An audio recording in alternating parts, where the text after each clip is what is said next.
Prince ஜுவல்லரியின் 300க்கு 300 ஆடி offer. கிராமுக்கு ரூபாய் 600 சேவ் பண்ணுங்க.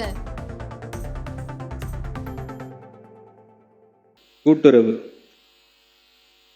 உழுந்து உண்டு வாழ்வாரே வாழ்வர் என்ற வள்ளுவரின் வாக்குக்கு இணங்க விவசாயிகளின் வாழ்வாதாரத்தை பாதுகாத்திடவும் அவர்களின் மீதான கடன் சுமையை குறைத்திடும் வகையில் விவசாயிகள் கூட்டுறவு சங்கங்களின் மூலம் வங்கி கடனை தள்ளுபடி செய்யும் திட்டத்தினை நமது அரசு அறிவித்தது. இத்திட்டத்தின் கீழ் கூட்டுறவு சங்கங்களின் மூலம் 75,000 ரூபாய் பயிர்க்கடன் பெற்ற விவசாயிகளுக்கு 100% முழுமையாக பயிர்க்கடன் தள்ளுபடி செய்து பிறகு இவ்விவசாயிகளுக்கு 35,000 ரூபாய் பயிர்க்கடன் தள்ளுபடி செய்தும் 14.43 லட்சம் விவசாயிகள் பயன்பெறும் வகையில் 5,932 கோடி ரூபாயிலான விவசாய கடன் தள்ளுபடி செய்ய மாண்புமிகு முதலமைச்சர் அவர்கள் உத்தரவிட்டுள்ளார். இந்த பயிர்க்கடன் தள்ளுபடி தகுதியுள்ள அனைத்து விவசாயிகளின் கணக்குகளில் வரவு வைக்கப்பட்டு வருகிறது. இது மட்டுமல்லாமல் எந்த நேரமும் விவசாயிகளின் உடன் இருக்கும் அரசாகவே நமது மாண்புமிகு முதலமைச்சரின் தலைமையிலான அரசு இருக்கும்.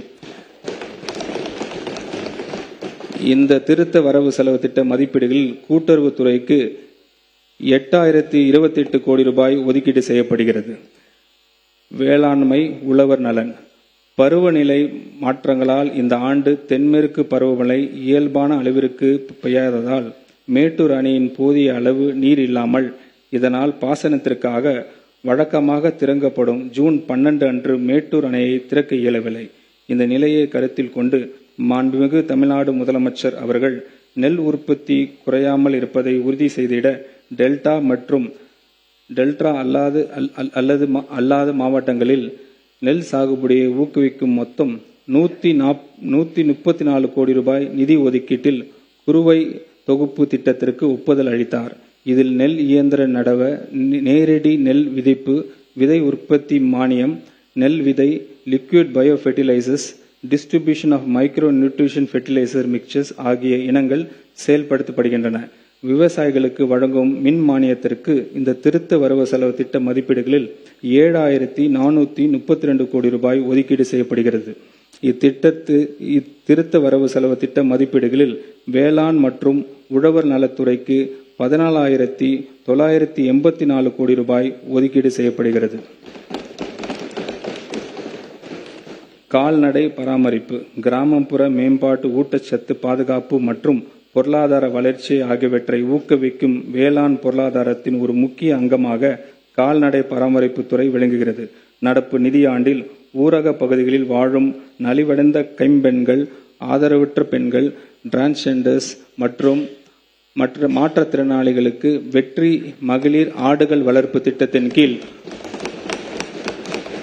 100% மானியத்தில் 5 வெள்ளாடுகள் அல்லது செம்மறி ஆடுகள் வழங்கப்படும். இதன் மூலம் சுமார் 30,000 தகுதியுள்ள நபர்கள் பயனடைவர். இதற்காக திருத்த வரவு செலவு திட்ட மதிப்பீடுகளில் 110 கோடி ரூபாய் ஒதுக்கீடு செய்யப்படுகிறது.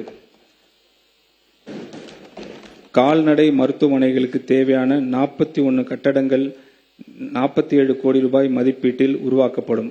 கால்நடைகளின் மருத்துவ சிகிச்சை தேவையான பூர்த்தி செய்ய 25 கால்நடை மருத்துவமனைகள் கால்நடை பல்நோக்கு மருத்துவமனைகளாகவும் 210 வெட்டினரி டிஸ்பென்சரிஸ் வெட்டினரி ஹாஸ்பிட்டல்ஸ் ஆகவும் 40 கோடி ரூபாய் ஒதுக்கீட்டில் தரம் உயர்த்தப்படும். மேலும் 143 புதிய நடமாடும் கால்நடை மருத்துவ பிரிவுகள் 35 கோடி ரூபாய் மதிப்பீட்டில் உருவாக்கப்படும். எதிர்பாராத இறப்பு, நோய்கள் அல்லது நேச்சுரல் டிசாஸ்டர்களால் கால்நடைகள் இழப்பதை விவசாயிகளுக்கு பெரும் நிதி சுமையை ஏற்படுத்துகிறது என்பதை இந்த அரசு நன்கு உணர்ந்துள்ளது. விவசாயிகளுக்கு நிதி பாதுகாப்பு வழங்க நோக்கில் இந்த அரசு கால்நடைகள் காப்போம் என்ற புதிய கால்நடை காப்பீட்டு திட்டத்தை அறிமுகப்படுத்த உள்ளது. கால்நடைகள் காப்போம் திட்டத்தினை செயல்படுத்துவதற்காக 31 கோடி ரூபாய் நிதி ஒதுக்கீடு செய்யப்படுகிறது. கால்நடைகளை பராமரிப்பதற்கான செலவில் தரமான ஃபாடஸ் தீவனத்தின் விலை மிக முக்கியமான பங்கினை வகிக்கிறது. விவசாயிகளுக்கு குறைந்த விலையில் தரமான தீவனம் கிடைப்பதை உறுதி செய்யும் நோக்கத்தில் நமது அரசு ஃபாடஸ் சீட் பேங்க் மற்றும் குடவுன்ஸை 6.7 கோடி ரூபாய் மதிப்பீட்டில் இந்த மாநிலத்தில் அமைக்கும். மேலும் கிரீன் ஃபாடஸ் சாகுபடியினை ஊக்குவிக்கவும் நறுக்கிய தீவன பயன்பாட்டினை மேம்படுத்தவும் சமூக பங்களிப்பின் வாயிலாக மேய்ச்சல் நிலங்களை மீட்டெடுப்பதற்கு 13 கோடி ரூபாய் நிதி ஒதுக்கீடு செய்யப்படுகிறது.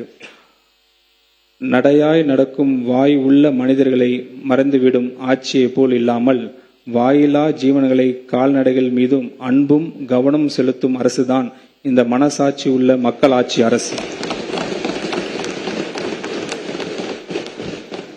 மீன்வளம் மற்றும் மீனவர் நலன்.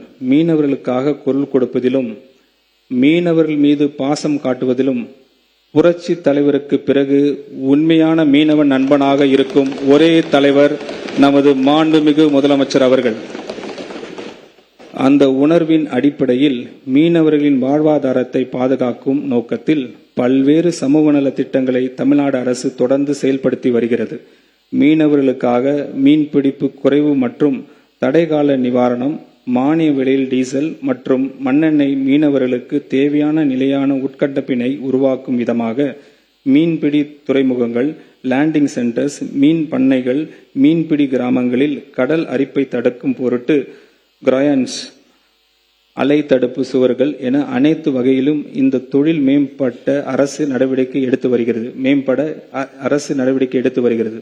பாரம்பரிய மீன்பிடி தொழிலில் ஈடுபட்டுள்ள மீனவர்களுக்கு மாநில அரசு ஒரு குடும்பத்திற்கு 6000 ரூபாய் என்ற அளவில் பணி இல்லாத காலம் மீன்பிடி உதவித்தொகையாக வழங்கி வருகிறது. இந்த அரசு தற்போது பணி இல்லாத கால மீன்பிடி உதவித்தொகையை 6000 ரூபாயிலிருந்து 7000 ரூபாயை உயர்த்தி வழங்க முடிவு செய்துள்ளது. இதன் மூலம் 1.93 லட்சம் பாரம்பரிய மீனவர் குடும்பங்கள் பயனடையும். இத்திட்டத்தினை நிறைவேற்றுவதற்காக 135 கோடி ரூபாய் நிதி ஒதுக்கீடு செய்யப்படுகிறது. நமது பாரம்பரிய மீனவர்கள் ஆழ்கடல் மீன்பிடி தொழிலில் ஈடுபடுவதை ஊக்குவிக்கும் வகையில் நவீன பதப்படுத்தும் வசதிகள் கொண்ட ஆழ்கடல் மீன்பிடி படகுகள் வாங்கும் மீனவர்களுக்கு வட்டி மானியம் வடிவில் நிதி உதவி வழங்கப்படும். இதற்கான நடப்பாண்டில் 12 கோடி ரூபாய் நிதி ஒதுக்கீடு செய்யப்படுகிறது. பிரின்ஸ் ஜுவல்லரியின் 300க்கு 300 ஆடி ஆஃபர். கிராமுக்கு ரூபாய் 600 சேவ் பண்ணுங்க.